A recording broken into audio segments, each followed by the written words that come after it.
Oi, gente, tudo bem? Hoje é um dia muito especial nessa nossa série de programas que a gente está fazendo aqui, do Open Mic História, que na verdade tem uma ideia, tem um conceito por trás que ele é bem legal, porque eu vou falar isso em todos os programas, quem assistir todos vai ouvir isso 200 vezes, que daquele período, do final dos anos 70 até no início dos anos 90, teve uma geração de pessoas que construíram um processo na arte, na música, na cultura, aqui em Floripa e em Santa Catarina de uma maneira geral, que foi muito importante, foi muito legal, porque foi talvez um dos momentos mais criativos que a gente teve na história, porque a cada época a gente tem alguns movimentos, algumas pessoas interessantes, mas eu diria que nesse período talvez a concentração era tão grande de talentos, de pessoas que criaram coisas novas e que romperam algumas fronteiras e que isso eu considero que não esteja documentado da maneira que merece. Então, por isso, a gente está conversando com pessoas que construíram essa história ao longo de todo esse tempo. E eu tenho aqui a imensa mesmo alegria de receber nesse dia um cara que é talvez um dos grandes protagonistas dessa história, eu pelo menos o considero assim, e eu tenho certeza que muita gente também enxerga essa pessoa, esse grande cara dessa maneira. Eu tô aqui nada mais nada menos com Zeca Petri. Tudo bom, meu querido? E vamos falar sobre muita coisa, sobre muito assunto legal, porque ele é protagonista de muita coisa nessa história, tem um legado espetacular da música, na história da nossa música aqui em Santa Catarina, entre outras coisas também como empreendedor do entretenimento, ou seja, é uma história bacana, bonita, sólida e que vale a pena a gente registrar para hoje e para as futuras gerações. Eu e Zeca somos amigos há milênios já. Então pelo menos há séculos, né? Há séculos. E a gente está aí justamente para resgatar um pouco dessa história e que merece ser contada. Bom, eu não posso deixar de dizer que a gente apertou a mão aqui, a gente se cumprimentou, mas no momento que a gente está gravando ainda, a gente ainda está enfrentando uma pandemia, então a gente tomou todos os critérios, todos os protocolos, todos os cuidados. Eu sei que daqui a 10, 15, 20 anos, quando alguém assistir esse programa, talvez nem se lembre do que nós passamos. Exato. Mas é importante que todo mundo saiba. Mas estamos vacinados também. Né? Isso justamente, estamos vacinados e tal, então a gente está enfrentando esse problema, mas que é um desafio para que todo mundo enfrente momentos como esse com lucidez, acreditando na ciência, acreditando naquilo que é o certo e não em bobagens que se inventam, em memes de WhatsApp, porque não é isso que faz com que as pessoas... A gente perdeu muita gente, a gente perdeu amigos, perdeu parentes e tal. Isso é algo que não merece que se repita nas futuras gerações. Mas vamos falar de coisa boa. Tô aqui com o Zeca Petri. Zeca! Fala, meu querido. Cara, que grande prazer, mas nós vamos meio que fazer uma biópsia de toda essa tua trajetória, de toda essa tua carreira. Eu dei uma espiada enquanto falavas ali, que me conhece muito mesmo. Sim, a gente faz as pesquisas, vai atrás dessa história, porque ela é muito legal e a gente quer pegar todos esses temas aqui e ver a tua visão, né? Porque a história ela é feita da visão das pessoas, né? E tem muita gente que, por exemplo, um dos grandes companheiros da música que o Zeca teve ao longo de toda a carreira, eu não vou poder ter essa conversa, né? Porque ele infelizmente já se foi. E nós vamos falar sobre isso e sobre muito mais. Mas eu tenho que, antes que a gente engrene o papo aqui, eu tenho que falar do nosso parceiro, nosso patrocinador, que é a Levan, que está nos presenteando com esse vinho aqui sensacional, que até eu tenho o nome de um amigo nosso, o Norto, né? Que é um Malbec de Mendoza, né? Muito legal. Vinho, muito bom vinho. Não, nesses sites, nesses aplicativos que avaliam, tem nota 4 em 5. Então eu quero servir aqui o meu amigo Zeca. Isso é um presente da Levan, que é uma loja que é dirigida por um sommelier fantástico, muito experiente, o Carlos Eduardo Souza, um cara com uma experiência gigante e que, vamos brindar aqui, ou seja, uma conversa regada a vinho com certeza vai trazer muitas verdades. Espero que goste, Zeca. Se eu gostar, eu falo tudo. Sim. São 1.200 rótulos na Levan, cara. É muito bacana, eu recomendo que todo mundo vá. Fica aqui em Coqueiros, na Desembargador Pedro Silva. O serviço está todo aqui e vocês vão, com certeza, gostar muito da Levan. Ótimo Saúde. Vinho. Zeca, agora que você já está embalado pelo bom Malbec, conta um pouquinho do teu começo na música. Assim, como é que despertou o Zeca músico? Bom, eu sou obrigado a falar do meu pai, né? Meu pai ele não era um músico exímio, mas era tinha um ouvido muito bom e colocava instrumentos na nossa casa o tempo inteiro. Tem uma irmã mais... Em vez de colocar carrinho, botava... Não, instrumentos. Era bandoneon, acordeon. Olha isso. Aliás, ele tocava tudo isso. Violão, bandolim, violino, harmônicas, gaitas cromáticas. Ele ia espalhando pela casa. Você não ganhava carrinho, ganhava... o tempo inteiro. Não, até ganhava carrinho, mas assim... E assim, o engraçado é que eu fui percussionista antes de mais nada. Aos 4 anos de idade eu tocava chocalho, toquei o chocalho baiano, toquei até com o Rony Von, quando teve em Florianópolis. Que bacana. Eu tinha uns 8, 9 anos de idade. E a minha irmã Anitta, ela sempre foi uma cantora diferenciada, né? Um ouvido muito bom também. E ela veio primeiro, despertou primeiro esse lado musical. E um belo dia ela deixou o violão lá e eu resolvi tocar. E sem falsa modéstia, né? Porque não dá. Assim, eu acredito que eu tenho uma facilidade muito grande para instrumentos de cordas. E comecei a tocar, meu pai olhou, na hora viu, opa, aí tem alguma coisa. Porque dos teus irmãos, o instrumentista é você. Eu não lembro do Zeno tocar. Não toca nada também. Né? Nada. E a Anitta também não me lembro dela tocar. A Anitta, ela toca. É cantar, sim. Ela canta, toca um pouco de violão, né? Quando eu comecei a tocar, ela realmente meio que parou de tocar. E aí eu comecei a tocar e eu sentia facilidade. Isso foi em 73, né? E Florianópolis, uma cidade ainda muito pequena na época. Era provinciana. Muito provinciana. Né? Onde achar professor de música. Então, meu pai me colocou com a Regina Vaz, irmã do Luiz Henrique Vaz, um dos maiores músicos do nosso estado de todos os tempos. Né? Podemos até falar sobre ele também, porque tem Zininho. Essa turma toda foi a turma que estava parando quando a gente começou, né? Eu quero trazer a Cláudia aqui, a filha sim. Filha do Zininho. Uma ótima musicista também, além de linda. Bom, daí eu comecei a tocar e essa Regina viu também em mim alguma coisa, um talento. Ela disse, olha, eu virei solista da escola de violão do Clube 12 de Agosto. Daí eu vi que eu realmente tinha facilidade para o instrumento e meu pai me arrumou um professor erudito, então, para aprender direito, porque isso o pai tinha muito, eu tinha que ler música, eu tinha que ler partitura. E eu tive um professor que era da minha casa e realmente ali eu me destaquei muito rápido. E meu pai assim, olha, se um dia tu tocar Abismo de Rosas, é a música que eu mais gosto na vida, eu te dou o violão que tu quiser. Quando ele falou o violão que eu quiser, aquilo, né? Eu tinha um violão da minha irmã, que era um Belson de Jorge. Eu disse, mas eu quero um violão.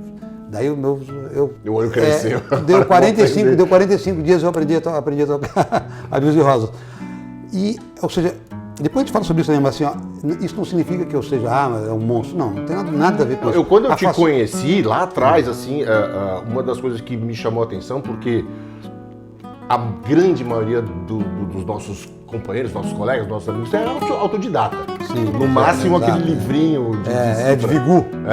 Agora, você tinha essa formação erudita, isso é uma coisa diferente, que poucos tinham, né? Mas assim, deixa eu ser claro para não parecer Mas não, é documento. Arrogância, né? Documento. Na verdade, eu tenho facilidade para tocar instrumento, ponto. Não significa que meu ouvido seja bom, que eu seja um grande arranjador, que eu seja um grande compositor, nada disso, né? Nem me acho nada disso. Mas facilidade para executar o instrumento eu tinha. E isso foi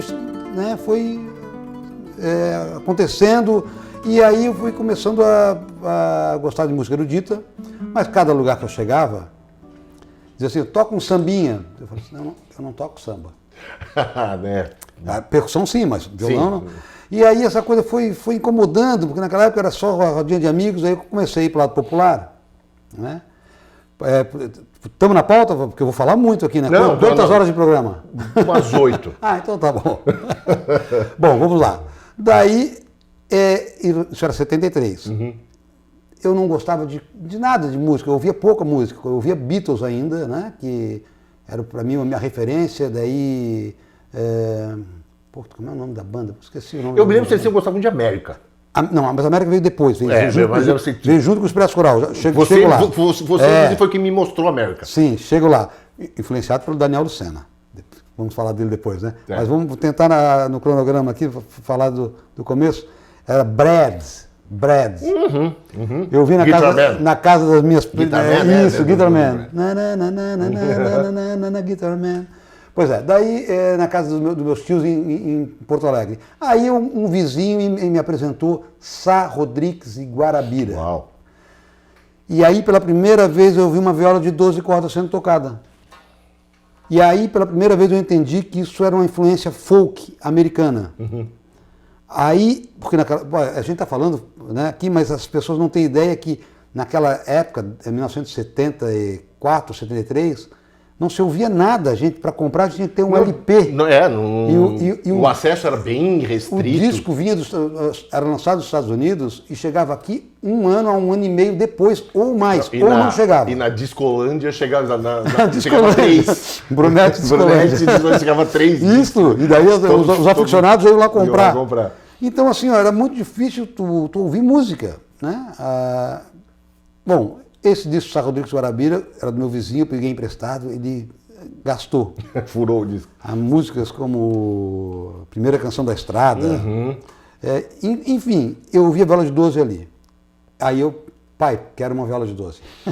Aí quando você pediu o violão, foi uma viola de 12. Não, mas um pouquinho antes disso, eu fui a Porto Alegre, porque a minha família toda é gaúcha, e ouvi um disco, estava lá na casa dos meus tios, meus tios tinham muitos discos, e aí eu vi um disco lá, disco chamado Almôndegas, isso foi em 1975.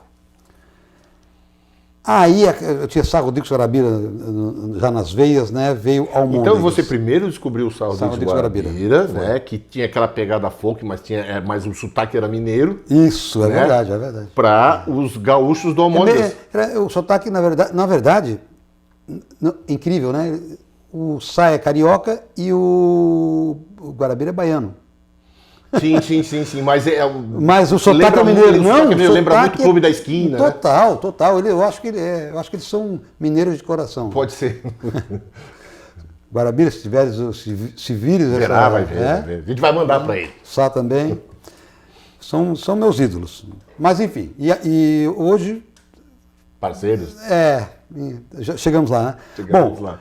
Daí com os Almôndegas, viola de 12 de novo ali na cara. Era o Kiko Castro Neves, o violeiro de 12. Aí eu me apaixonei. Agora fala para eles quem estava nos Almôndegas nessa época, que gente que fez pois é, uma tremenda exato, a gente tem que... as pessoas não sabem. As pessoas não sabem. Almôndegas é o grupo de onde surgiu Cleiton e Cledir. Que são os compositores... aliás, Sá Rodrigues e Guarabira, Cleiton e Cledir, se nós colocarmos nesse mundo da composição, eles são lá em cima. Só que é um estilo, né, que foi parando de se ouvir no Brasil ao longo do tempo. Em outra conversa que a gente teve aqui, a gente até comentou isso, que antes de surgir o rock brasileiro, digamos assim, as pessoas, a juventude, vamos chamar assim, ouvia coisa do tipo Caetano, Gil, Sá e Guarabira, Djavan, Milton Nascimento, cara... Milton Nascimento. Para nós é normal falar isso, mas as pessoas... Eu viajo de Uber, passei de Uber o tempo inteiro, né? E eu pergunto se eles conhecem, eu fico impressionado, porque eles não conhecem mais Caetano, Chico, Milton Nascimento, eles não conhecem mais essa turma. E você ainda tem Guilherme Arantes, me assusta. E eram trabalhos, assim, que era uma coisa diferente, e era muito brasileiro. Os festivais, né? Nós estamos falando dos festivais, eu acho que a falar sobre festivais é muito importante aqui, porque como movia a música, todos esses aí, Chico inclusive, saíram dos festivais. Os festivais, eles gostavam, era uma coisa que nos elevava a alma, né? E vamos falar uma coisa, nós também saímos dos festivais. Total. A gente começou, eu comecei o festival, você também. Eu posso garantir que eu saí dos festivais. Também. Era o jeito de você...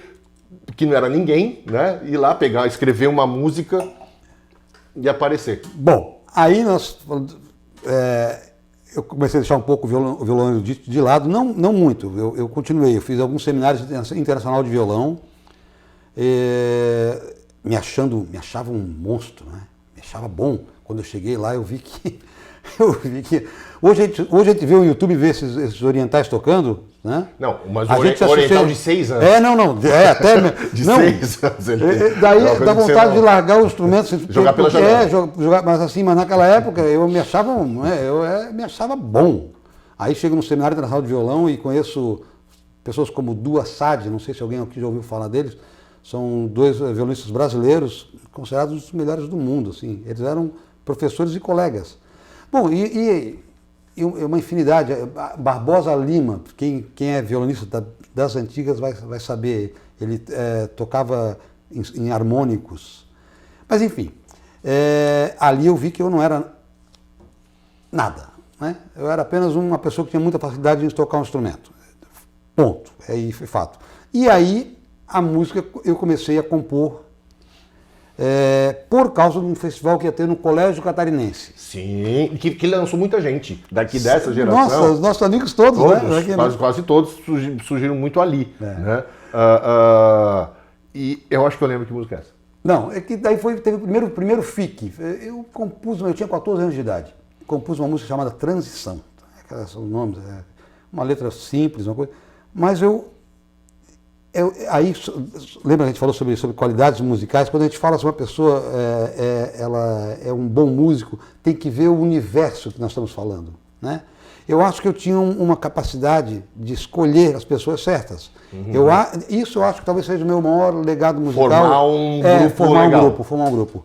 Nessa época, vocês vão achar estranho, mas eu era amigo do Chico, que era baterista do Grupo Engenho. O Chico Tires vai vir aqui, com certeza, não tenho dúvida. E que ele tem uma história fantástica, porque ele foi o cara que montou o estúdio que gravava todo mundo. Sim, mas isso foi depois. Depois? Né? Não, eu estou falando antes do próprio Grupo Engenho. Antes? Eles tocavam comigo antes, nos festivais. Tá.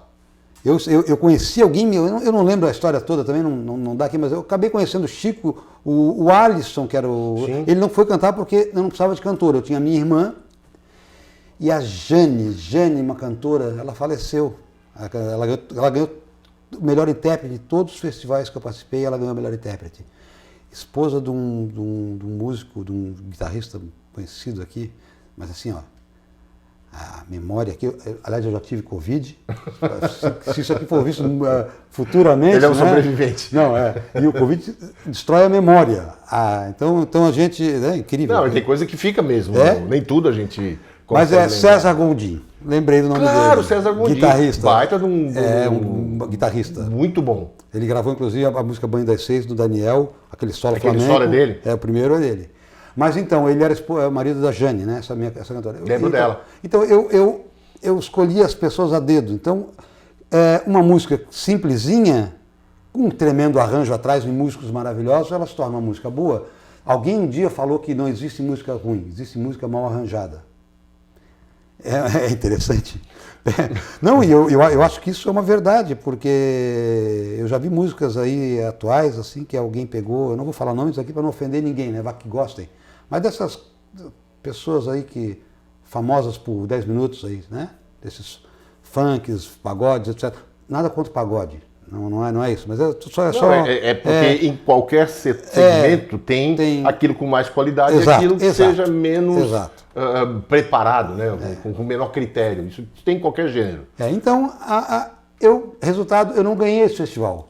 Sabe quem participou desse festival? O Carl Regis. Carl Regis. E o Carl Regis tirou 2º lugar, eu tirei 3º. Mas na época eu até achei um pouco injusto, falei, porque eu achei que a minha música estava... Assim, o cara era um menino ainda, tinha 2 anos a menos que eu, ele estava... Era bem o comecinho, a música dele era o Barco Azul. Tremendo talento, cara. Um baita música. Mas aí não ganhei o festival. Daí no ano seguinte teve festival de novo, eu compus 2 músicas, uma delas é Contramão, que foi gravada pelo Expresso Coral futuramente, né? Sim. E uma outra chamada Reflexos, que eu tirei do repertório, mas assim, porque foi feita para minha irmã cantar. E o resultado lá foi 5º lugar, não estava, 4º lugar não estava, 3º lugar não estava, falei, perdi o festival. Daí disseram que a música não tinha 2º lugar, que as 2 músicas tinham empatado em 1º lugar, era do mesmo autor, que era eu. Aí... quando a gente... Porque é um festival de colégio, gente, tá? Não, mas é que na época, a gente está falando de uma cidade que era... A gente falou que era uma província e... imagina, era num ginásio, razoavelmente grande e que tinha uma estrutura interessante, né, em termos de som e tal. Era um negócio ajeitadinho para a época. A gente está falando de final dos anos 70 e início dos anos 80. Desse festival especificamente foi 77, 1977. Então era outra realidade e fazer qualquer coisa. Gente, não tinha instrumentos. Não tinha instrumentos. Na época. Não tinha. Se você ligar alguma coisa eu já fiz show, imagino que o Zeca também já fez show, que ligava tudo numa tomada só, não sei como é que troço explodia, não pegava fogo. E nesse show especificamente, nesse festival, eu chorei tanto que eu tinha ganho, que eu choro muito, eu sou um chorão. E quando, lógico, já tinha ganho o festival, estava tocando a música novamente, as lágrimas caíram na guitarra, eu levava choques de 220 volts. Por causa daquela lágrima. Aquilo dava, criava ligava todo o circuito. Ativava tudo. Já tomamos eu tocava assim, ó, e o cabelo ia arrepiando e eu tendo que manter o dedo ali. Não, a responsa, né? Mas por que eu estou falando desse festival em si? Esse foi um divisor de águas, né, na minha vida ali. Para você se tornar um músico popular. Exatamente. Eu vi assim, que devia ter ali dentro daquele ginásio mais de 1.000 pessoas, com certeza, né?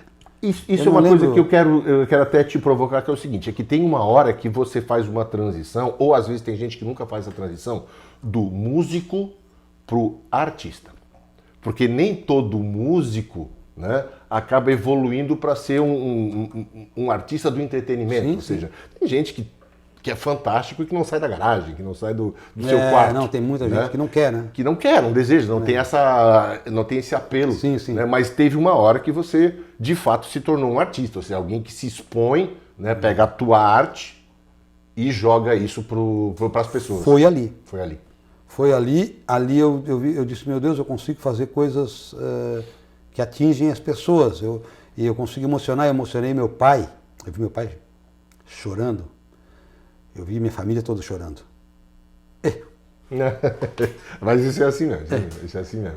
E esse festival, ali eu era um menininho que não chamava atenção, só porque eu era atleta, né? Então, mas assim, não chamava atenção. E ali, no dia seguinte, eu caminhava pelo colégio.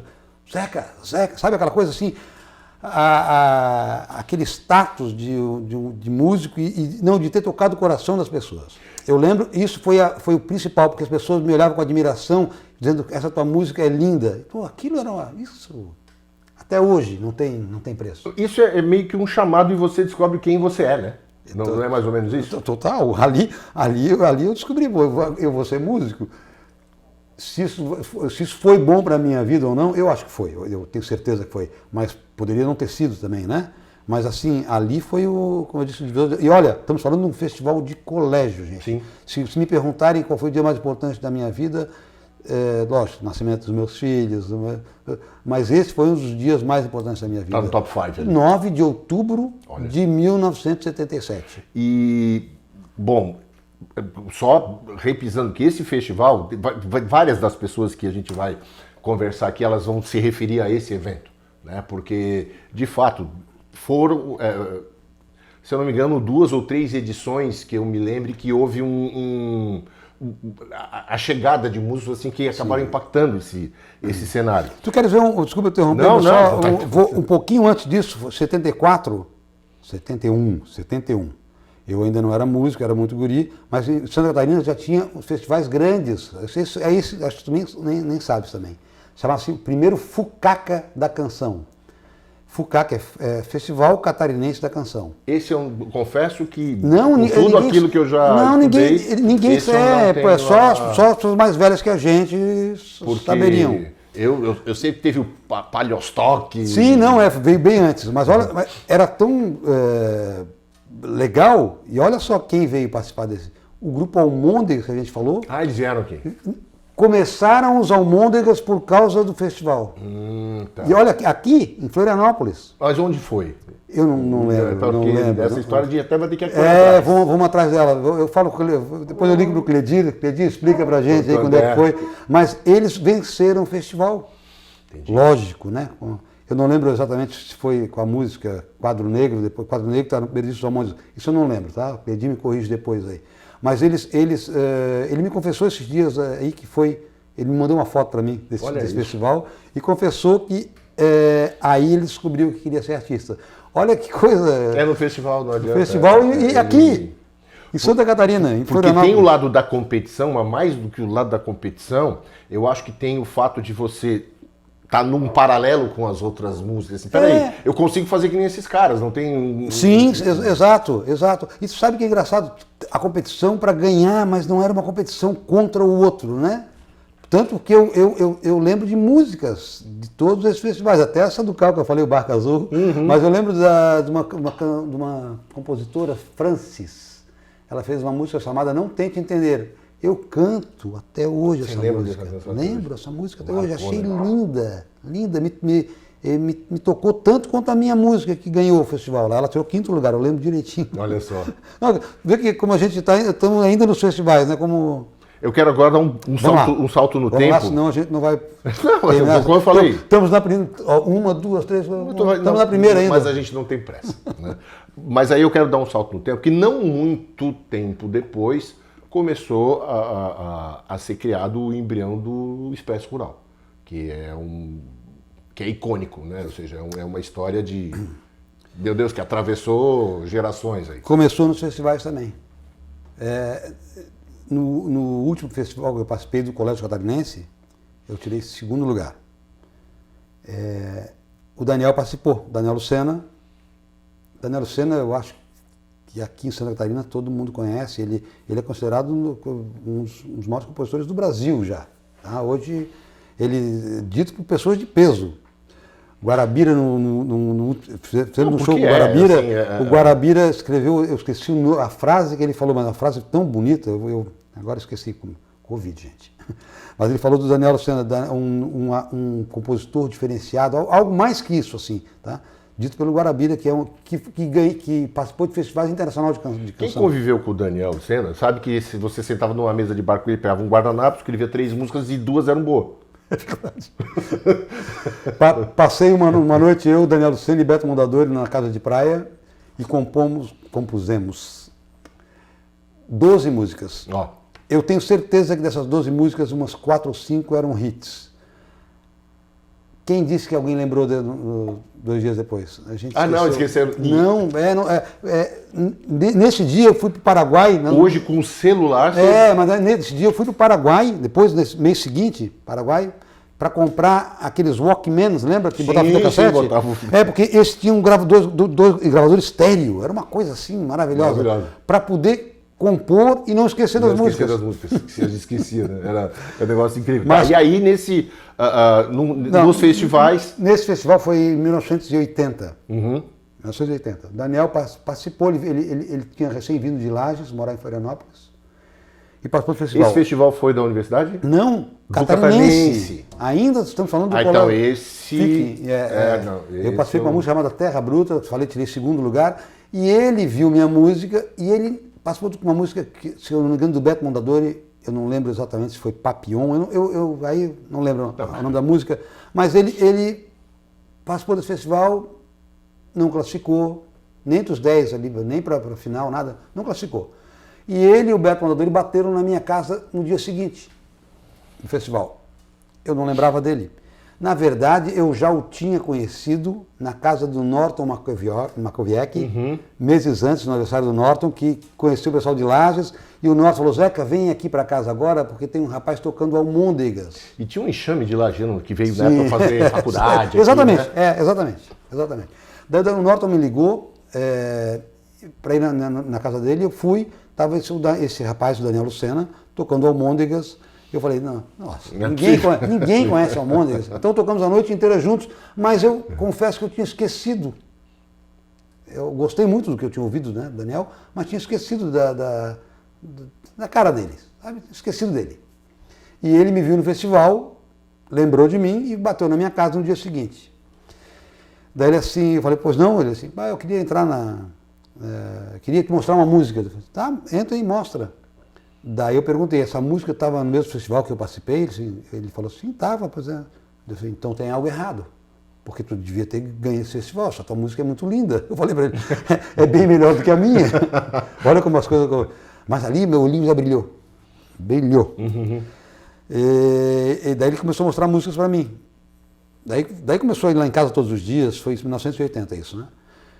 E em março de 81, que eu sempre ia para Torres, no Rio Grande do Sul, passar o verão, quando eu voltei, ele bateu na minha casa de novo, né, Daniel? Não tinha jeito. E eu tenho datas, assim, datas específicas. Dia 4 de março de 81, ele foi lá em casa, me mostrou mais músicas, e eu falei assim para ele, vamos montar uma banda?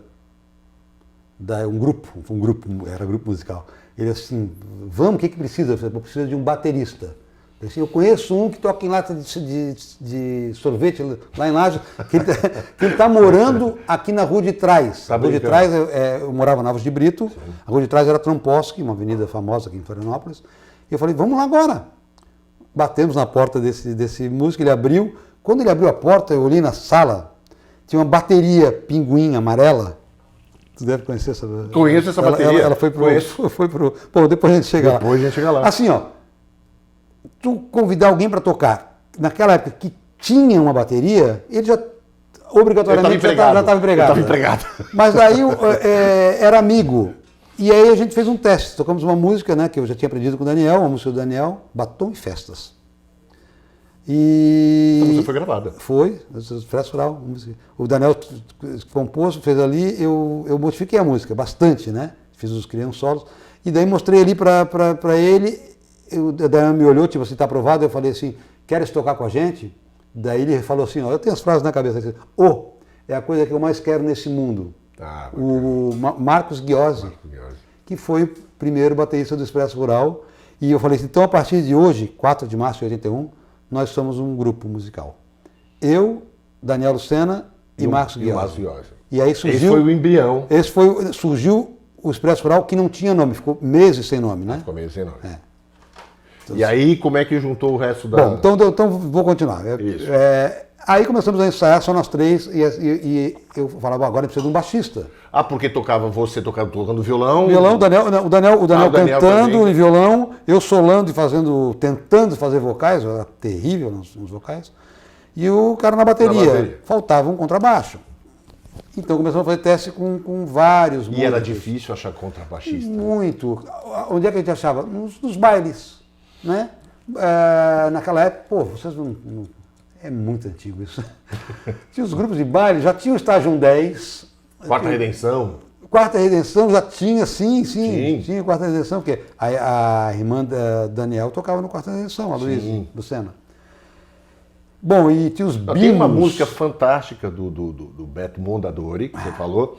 Suco de Imaginação. Isso, que a gravação original é com Quarta Redenção. É comigo também. Você também tá aí. Aquele solo é seu? Não, aquele solo é do guitarrista. Tá.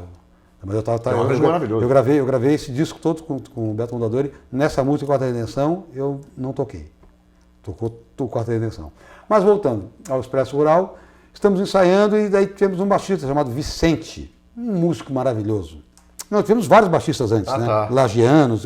Mas assim, eles, como tu falasse, eles estavam estudando em Florianópolis, foram para Lages. Então, inclusive o Beto Mondadori, ele era do Expresso Rural no começo, mas ele morava em Lages. Sim. Então, o Expresso Rural era Zeca Petri, Daniel Lucena e Marcos Ghiozzi. Aliás, uma menção aqui ao Marcos Ghiozzi, ele era um músico, um baterista, mas além disso ele tinha assim, uma capacidade de criar as coisas, assim, sabe, de organizar as coisas. Então, graças a ele, ali, ao irmão dele, que é o Jorge Ghiozzi, a família do Marcos Ghiozzi, que o Expresso Rural conseguiu existir, né? Porque eles nos tratavam com carinho, sabe? A gente ia ensaiar lá, era comida, sabe? O pai do Marcos Ghiozzi era um músico maravilhoso, excelente, e ele dizia, opa, tá fora do tom, afina esse instrumento. Bateria, sabe? Então, assim... vocês eram começando crianças. 19 anos de idade. 19 anos de idade, 19, perto de 20, mas assim... E outra coisa, assim, diferente de, por exemplo, uma banda que toca punk rock, que bota distorção, não. Era um trabalho muito mais elaborado, com muito mais filigrana, né? Bom, já que falar sobre isso, assim, ó, Não era só 1, 2, 3 e... Não, eu sou suspeito para falar que, assim, o Daniel Lucena, vamos falar dele mais daqui a pouco, né? Mas ele já era um compositor, assim, fora do normal. Ele só não sabia arranjar.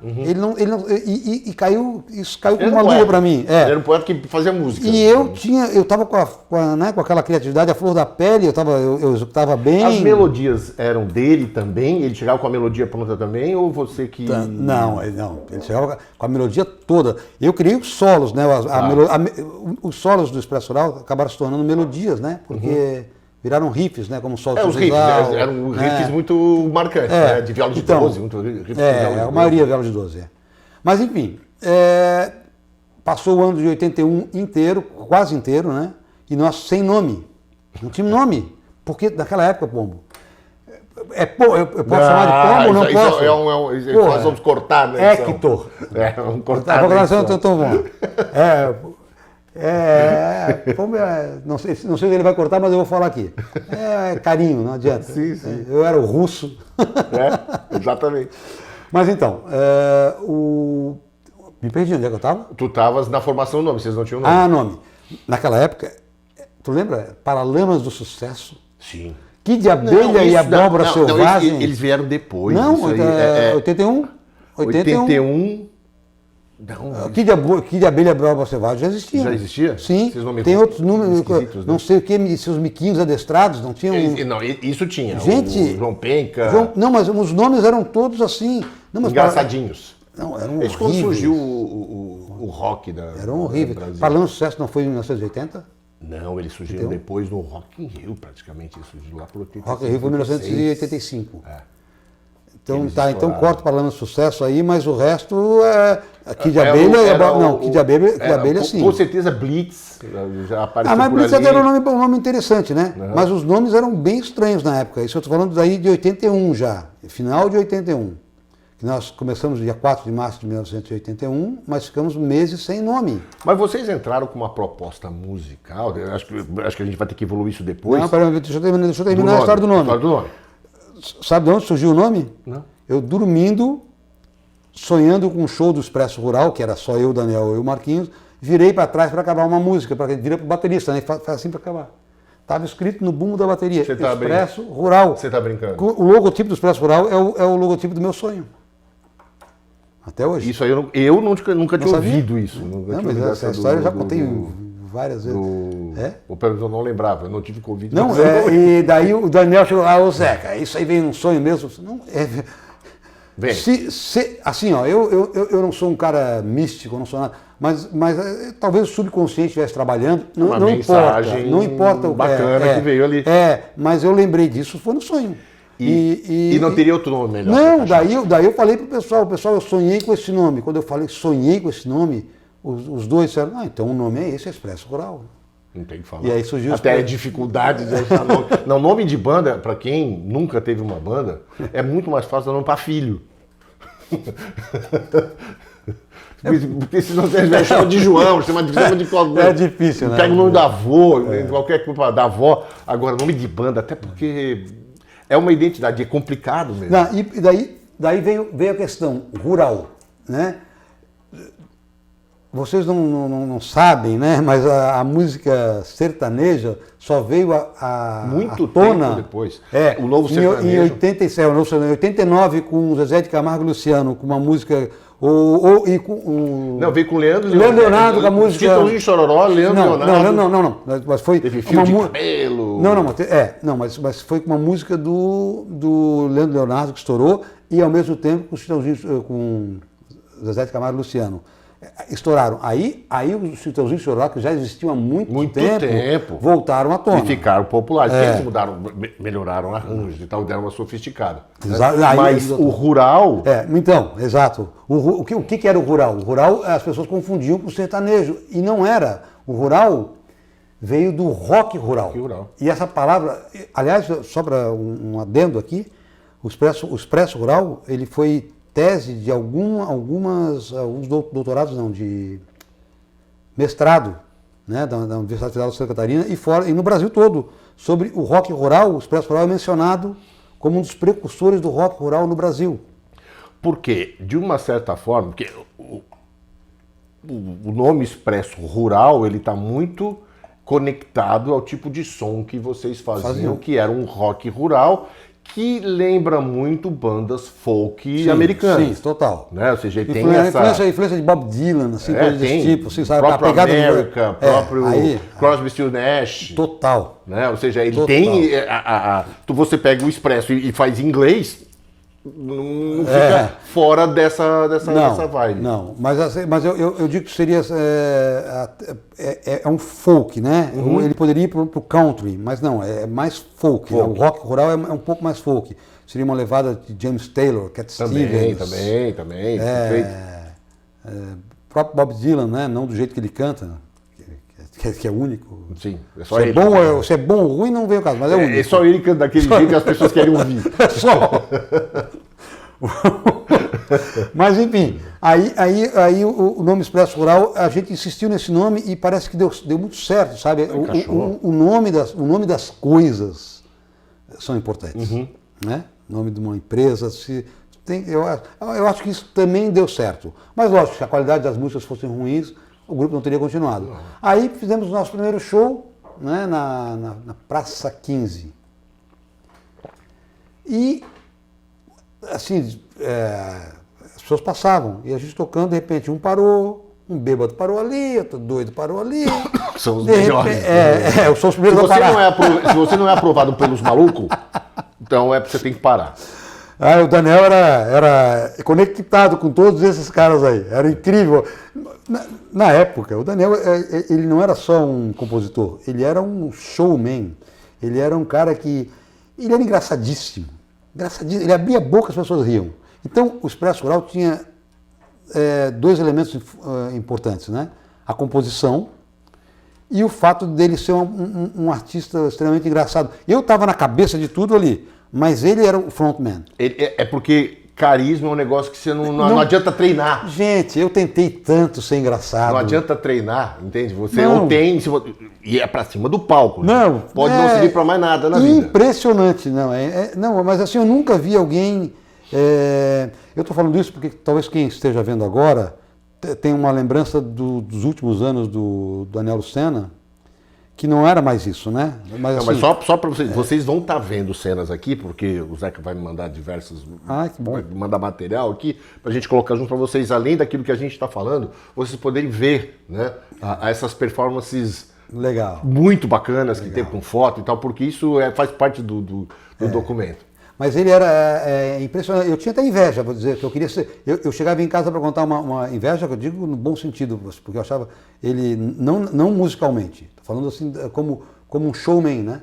Eu chegava em casa e tentava repetir as piadas dele, e daí ninguém ria. Eu disse, pô, o Daniel contou carisma. Que não treina, nasce, não adianta. Mas aí vamos já eu estou falando demais, vamos onde chega. Daí o grupo ficou nós três, e o baixista entrava, o baixista saía, até que eu conheci um músico também do Catarinense, que participou de alguns festivais também, que era o Volney Varasquim. Ele tocava com um outro músico chamado Bahia, um músico icônico na nossa cidade, o Bahia. Fernando Bahia? Fernando Bahia. Não, Fernando Bahia eu quero trazer. Icônico, Fernando Bahia, né? Porque, um guitarrista incrível. Assim. Eu tinha medo do Fernando Bahia. Medo. Eu era criança, assim, o Bahia tinha cabelo comprido, tinha as mãos já todas machucadas de tanto tocar guitarra. Ele era roqueiro. roqueiro. Quando as pessoas não sabiam direito o que era isso, ele era rock and roll. Eu tinha medo. Ele era rock and roll. Medo, rock and roll total. E uma figura. Uma figura. Aqui em Florianópolis tem a pracinha do quiosque, onde tem o Ipo, supermercados ali, né? Sim. A pracinha do quiosque. Um belo dia ele tocava em cima do quiosque ali, hoje é uma floricultura, né? Ele tocava, botava um distorcido lá. Cara, a gente tem que dar mão palmatória, né? A gente tem que elogiar, porque assim, ó, era lutar contra uma coisa que ninguém faz, contra todos. Lutar contra todos, porque um roqueiro guitarrista sozinho na cidade, sabe? E ele era... eu gostava disso. Persistente e tinha uma sonoridade. Tinha. Rock and roll. Mas daí quando ninguém botava distorção na guitarra. E ele formou dupla com o Volney Varasquim. Ele e o Volney. E o Volney Varasquim já era um cara que tinha tinha uma base no violão muito bacana, né? Tava ainda começando, mas tinha uma base bacana, e um ouvido muito bom e um bom vocalista. Ah, por favor. E um bom vocalista. Então eu convidei ele para tocar baixo no Expresso Rural. Ah, ele foi uma ideia de tocar baixo. Uma ideia, porque eu não conhecia baixista nenhum. Não tinha. Não tinha. Eram os caras dos bailes, mas era assim, os caras tocavam. Eu nem lembro o nome deles, mas eu tentei vários. Mas eram pessoas muito velhas pra gente. Deviam ter o quê? Uns 40 no máximo. Sim, uns 20, eles eram muito velhos. Não, e com certeza outra pegada, outra ideia, outra. Falasse tudo, era outra pegada. E eu era o cara que dizia sim ou não, né? E eu, não, chamei o Vonei. Não, e dizer o senhor, né? Porque eu não quero muito mais velho. O senhor não está no nosso perfil. Daí o Vonei entrou no Expresso Rural e já conheci o Daniel. Já conheci o Marquinhos. Lajano também. Né? Não, então... ele é de... Ai, meu Deus. Ele não é Lajano? Não. Ali perto. Curitibanos. Ah, tá, mas... Curitibanos. Lages faz parte da grande Curitibanos. Não fala. Pô, Lajeiro, me perdoe essa heresia do meu amigo. Ou eles ficam bravos, faz parte da grande Lages. Não, tem um monte de amigos lajanos, são queridos. Mas eles são bem bairristas, né? Eles valorizam a terra deles. Mas vamos lá. O Vonei não tocava contrabaixo. Não teve jeito, sabe? Não era dele. Não era dele. E eu cheguei e disse, gente, não dá. E ele parou de vir nos ensaios. Porém tem um dedilhado muito, não?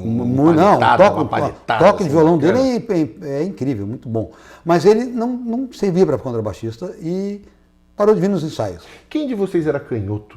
Tinha algum de vocês que era canhoto? Não. Tem impressão que alguém era canhoto. Não. Talvez, não. Depois fala do Paulo Bach, mas talvez o Paulo Bach desejasse ser canhoto por causa do Paul McCartney, né? Mas aí é treinou, tentou. Eu tenho certeza que ele deve ter tentado tocar contrabaixo.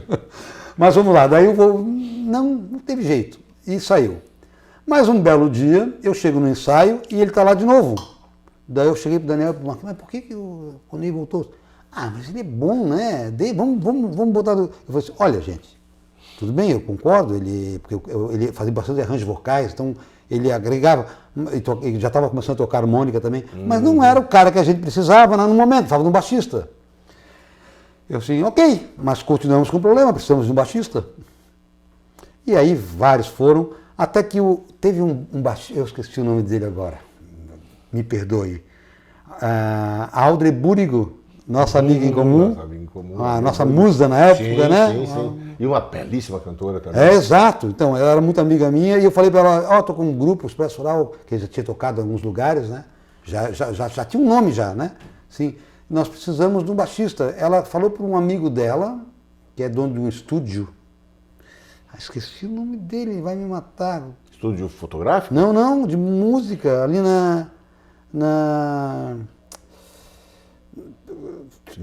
antigo caminho do aeroporto. Pô, esqueci, meu Deus, que vergonha. Me perdoa, porque é um amigo meu, tá? Eu atribuo a Covid esses esquecimentos. Ele vai lembrar, a gente vai botar na legenda. Por favor. O Zeca lembrou. Não, porque é um amigão, um cara querido demais, um bom músico. Ele não pôde ir, a Aldo falou, e estava junto com ele o Paulo Bach. Ele assim, Paulo, não queres ir no... Essa história eu soube há 2 anos atrás. Tá brincando? Porque eu não sabia para mim. Eu cheguei no ensaio e o Paulo Bach estava no ensaio. Né? Daí eu cheguei e assim estava o Paulo Bach. Eu era um músico que, como falamos no começo, né, que sabia ler partitura, que tinha técnica de instrumento, e ninguém tinha, né? E aí chegou o Paulo do grupo. Vejo um cara que nunca tinha tocado baixo, que era o Paulo Bach, esse foi no ensaio e já estava tocando lá. Eu fiquei apavorado, porque ele pegou o violão com o polegar aqui para cima, o contrabaixo, os dedos assim, tudo torto, e a mão assim, a mão direita assim, ó. Assim, como é que alguém vai tocar contrabaixo assim, gente? Eu falava, não dá. Eu falei, não serve. Isso no primeiro ensaio, mas ele foi no segundo. No segundo ensaio eu já vi, opa, aí tem. Esse cara, ele toca errado, eu vou ensinar ele a tocar. Olha a minha arrogância. Eu tô falando toda a verdade aqui, né? Sim, não, a ideia é hoje eu vou contar tudo, né? Hoje é para contar tudo. Inclusive da minha arrogância. Eu achava que esse cara não podia tocar contrabaixo sem saber técnica. Então eu falei, não, eu vou te ensinar. ensinei ele a pegar o instrumento da forma correta, que é para os dedos abrir, expliquei todo o motivo. Eu não estava errado, mas tem pessoas que não adianta, né? Tem B.B. King, tu vai pegar... vai ensinar o... pega daquele jeito e sai aquele tipo de som, né? Então, A gente só aprende isso com a maturidade, né? A gente só vê que assim, não, peraí. O cara, ele inventou o jeito dele de... Exato. Não, eu também só soube disso, não vou dizer recentemente, mas soube disso bem depois, né? Eu achava que ele tinha que aprender a tocar. Bom resultado, ele tinha uma musicalidade impressionante, é um dos baixistas assim, que eu admiro, né? Eu acho ele um dos maiores baixistas.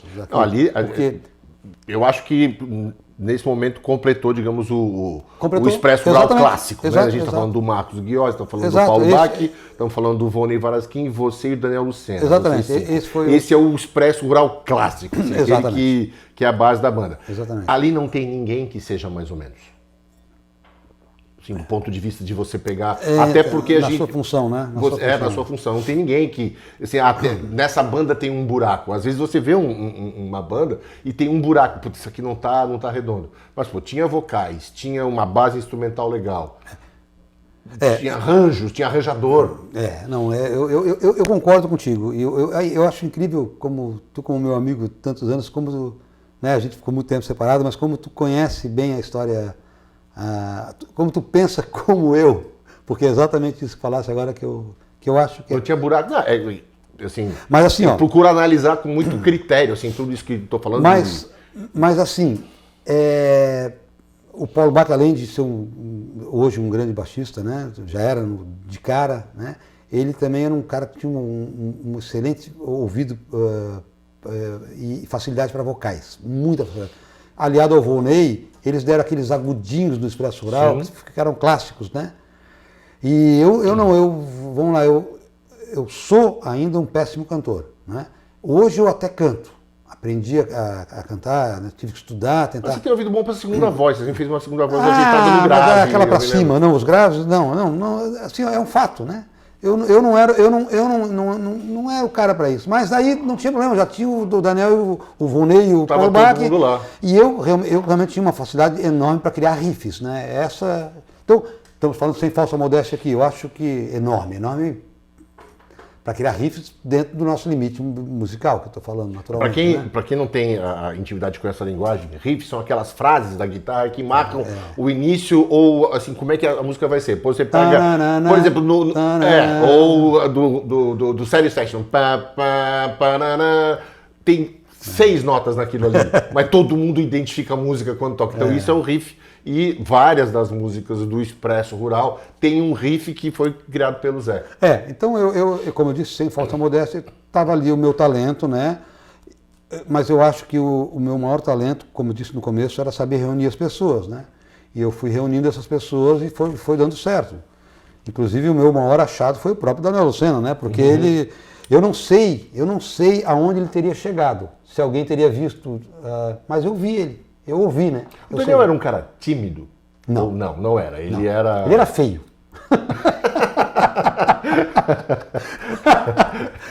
Não. Mas é o feio que fica bonito, que sobe no palco e fica... Não, mas era... assim, talvez isso está no filme, tem um filme sobre a vida do Daniel, né? As irmãs falam, todo mundo fala, era muito feio. A irmã até falou assim, ó, meu Deus, como é que ele vai ser artista sendo tão feinho? Uma das irmãs dele falou isso no filme. Mas assim, eu não sei se isso deu cancha para ele, né? Mas ele usou aquela, digamos, feiura dele em benefício próprio, né? Assim, eu diria que é carisma, não adianta. Vamos lá, falar o que é feio. Agora eu quero dar Não, isso é coisa de amigo, assim, falando. Agora eu quero dar um salto. Daí o Expresso passou por essa fase de formação, formatação, e aí daqui a pouco vocês aparecem, e eu lembro disso muito bem, que o Expresso Rural daqui a pouco deu um impacto muito grande, que foi com o lançamento do LP, na época era um LP, nas Manhãs do Sul do Mundo, né? Que para a época foi, do ponto de vista de qualidade de gravação, qualidade das composições, e também teve um outro lado, né, que também foi bastante inédito. Porque eu me lembro que, só dando um pequeno passo para trás, teve um disco que também marcou a época, que foi o disco do grupo Engenho. Sim. Né, que assim, foi talvez que eu me lembre das bandas dessas mais jovens que lançaram um disco. O Engenho foi aquele primeiro estouro junto do público universitário, principalmente. Foi impressionante. Eles tocavam no bar da chamada Engenharia na UFSC. Sim. E daí depois resolveram gravar o disco, né? E vieram com Vou Botar Meu Boi na Rua, se não me engano. Exatamente. Teve uma música do Neco, que é a Lagoa da Conceição. Um hino. Um hit, né? Virou um hino da cidade hoje, até hoje. E assim, eles valorizaram muito a cultura. Depois a gente vai falar umas coisas que o Das Aranha faz, faz hoje. Faz né? hoje. Mas eles, com uma outra linguagem. Isso é a cara de Floripa. Mas assim, ó, o diferencial do Das Aranha, na minha opinião hoje, eu sou fã de todos eles, tá? Todos. Eu sou fã mesmo, assim, eu também. Eu não jogo confete, eu também. Eu sou considerado. É porque é bom, cara. A gente não precisa. A gente já pode, né? A gente já pode. Então, assim, ó, eu tenho um respeito e admiro demais o Das Aranha, mas se analisar a música, onde eles acertaram, onde eles erraram, digamos, o Engenho, foi que eles tentaram, na minha opinião, fazer o folclore florianopolitano, né? E vocês vão me desculpar com toda... Eu tô aqui sem papas na língua, eu falei pro Hector que eu ia contar tudo, né? Uhum. Nosso folclore é muito pobre. Pronto, desculpa se eu vou ofender aí várias pessoas. Ou talvez ele não seja cavado... Não, mas o boi de mamão, o ritmo... Pá, pá, pá. Pá, pá, pá, pá, pá, pá. E as músicas surgiam em cima disso. Do ponto de vista da música, ela é musical realmente. Perdão. A musicalidade eu estou falando da música. Folclórica, ela é limitada. Ela tem limites. Porque ela era uma música de...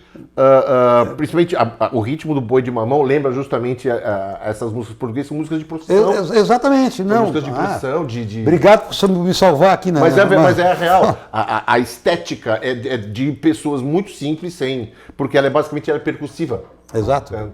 Você pega... A própria música do Neco, essa que a gente está falando, ela tem uma nota só. Ela tem um acorde só. O misão lá. E ela está inteira assim. É ruim? Fantástico, não, né? É fantástico. Maravilhoso. Você conseguir fazer uma música bonita que conta uma história sensacional com um acorde. Sensacional. Mas, isso que eu disse, ficou um pouco... Isso é a minha visão do Engenho, tá? Eles podem ter a visão completamente diferente da minha. A visão que eu tenho deles é que, ao insistir nisso... tem um começo, meio e fim, porque é muito curto, fica difícil, tem que começar a ir para outros lados. Estamos falando de opinião agora, nada aqui é definitivo. É que, assim, a minha percepção na época é a seguinte, é que a própria musicalidade e o repertório do grupo Engenho, eles pediam uma certa rusticidade, de ser rústico, não pedia o som de um violão, na época que todo mundo queria um violão Ovation, era um violão de pau mesmo que fazia aquele som. Então a sonoridade, e aí que eu queria chegar, a sonoridade, por exemplo, desse disco que foi um marco, o Vou Botar Meu Boi na Rua, do Engenho, ela tinha um jeito. E a gente imaginava que um grupo, uma banda fazer um som e um disco aqui vai ter esse tipo de som. Mas daí vocês apareceram aí, os personagens, com um som, com uma sonoridade muito mais elaborada. Mas eu tenho que fazer uma menção aqui, né? Eu falei do Sá Rodrigues e Guarabira e falei dos Almôndegas. Mas eu também quero mencionar o Engenho, porque eu fazia escola de música da UDESC. Eu fiz faculdade de música na UDESC, mas antes eu fiz escola de música. E ali estava o Alisson, não lembro quem mais, não lembro se o Marcelo... Acho que o Marcelo Batista estava junto ali. Eu sei que eles já eram meus amigos por causa dos festivais, né? E eles gravaram. Isso foi final de 80, se eu não me engano, né? Eu acho que sim, foi por aí. 80 ou 81? 80, né? Não, 80, não, 80. Então, não, foi 80, porque o Expresso Rural ainda não estava formado definitivamente. Foi 80. E eles me mostraram em primeira mão o disco no carro, aqui na pracinha Pereira dos Bombeiros, que a UDESC era ali. Uhum. E eu ouvi no carro e eu fiquei embasbacado. Quando eu ouvi a gravação, eu falei, como que vocês fizeram isso? Né? Como? Eles mostravam que dava para fazer. Perfeito, perfeito. Tá, isso não é uma entrevista. Isso foi tudo ensaiado. Não, mas é isso mesmo. Eu acho que nós temos mesmo. Eles mostraram que dava para ser feito. Exatamente. É isso. E aí eu disse, meu Deus, isso ficou na minha cabeça, tá? Quando eu montei o grupo, eu já sabia que nós iríamos existir para fazer um disco. Inclusive, tem uma entrevista minha para o Jornal Estado, na época, que me perguntaram o que era o Expresso Oral. Eu falei, olha, nós somos um grupo musical que vai existir para gravar um disco. E só fazendo, graças ao engenho. E fazendo um ponto, hoje, uma pessoa com um computador e um teclado, ela coloca a música dela esses aplicativos e tal, no Deezer da vida, nos Spotify. Vocês não têm ideia o que era gravar um disco naquela época, 1980, 1985, era uma coisa... Era caríssimo, mas não era só caro, era difícil demais de conseguir um estúdio sem fazer parte de uma gravadora. Uma gravadora, e depois tá bom, você tem o disco, bota debaixo do braço e faz o quê com ele? Exatamente. Não... E aí que entra também um aspecto que eu acho interessante abordar com você, que além do disco ter sido muito bem feito, capa bem produzida... Tá falando do Na Ranço do Mundo? Na Ranço do Mundo. Né? Tá. Desse disco e a sonoridade, o que veio com ele foi um esquema promocional que nunca tinha acontecido aqui. Não sei se foi uma coisa totalmente pensada, ou se foi um esforço que acabou... Assim, como eu disse que eu não sou nada modesto em algumas coisas, eu era o cara responsável por divulgar o grupo de uma certa forma, né? Talvez pela ajuda da minha família, do meu pai, né? Meu pai foi o cara que produziu o disco, né? Que pagou o disco. Né? Chama produtor, né? Produtor executivo. Produtor executivo. Na verdade, assim, o Expresso estava acabando, porque a gente fez no 81, 82 e 83, o que nós vamos fazer da vida, sabe? Um tá se formando, o outro não sei o quê, né? Exato. Tem que trabalhar. E eu cheguei isso acabou com muita banda. E eu cheguei pro meu pai e falei assim, pai, olha só, ele gostava muito do Daniel, gostava muito de me ver tocando com o Daniel, né? Ele achava ali, ele gostava daquilo. Uhum. E eu falei, pai, mas olha só, se a gente não gravar um disco, a gente vai acabar. A gente precisa gravar um disco. Ele assim, tá, quanto precisa? Deu assim, 2 Monza. O Monza seria o quê? Hoje uma BMW. Exatamente isso. Uma BMW. Uma boa comparação, fala tudo de novo. Porque as pessoas não... era o carrão da época, um Monza, caramba. Ele assim, tudo isso, assim, tudo isso. Tem que gravar, assim, prensar... Pai, mas eu te pago de volta tudo. Eu falei, eu te pago de volta. Eu não sei se ele acreditou em mim, mas ele pagou ele bancou, esse disco, bancou o disco. Bancou o disco. E aí a gente foi atrás de quem? Do estúdio Vice-Versa. Quem era o estúdio Vice-Versa? Era o estúdio do Sai do Guarabira. Né? A gente lá, totalmente influenciado já, né? Mas o Zé Rodrigues estava junto não, nesse estúdio? Não, ele tinha já outro... O Zé Rodrigues se afastou do Sai Guarabira logo no começo, em 73, 74, e 72. Ele era um baita produtor, ele produziu muito. Então, exato, ele gravou, teve uma banda chamada Joelho de Porco depois. Assim, ó, é um gênio musical também, tá? Um tremendo. Mas Você pega uma música, só chamada Casa no Campo, pronto. Não precisa ter feito outra coisa. Então, tenta lembrar, porque eu vou esquecer onde nós estávamos. Lembra do assunto? Tá, eu vou fazer uma pausa agora para falar de Casa do Campo. O termo rock rural surgiu dessa letra, onde eu possa compor muitos rocks rurais. Ele criou um estilo musical a partir dessa letra. E que é um musicaço. A música é do Tavito. O Expresso Rural tocou com o Tavito. Foi o último show do Tavito na vida dele, foi com o Expresso Rural. Sim. Gente, foi... As pessoas esquecem, ele fez Juan Ramalhete, uma música... Ramalhete? Não, mas a harmonia dessa música... Então, complicadíssimo. Zé Rodrigues e Tavito, 2 gênios musicais da harmonia. Era músico com um ouvido assim, fora do normal.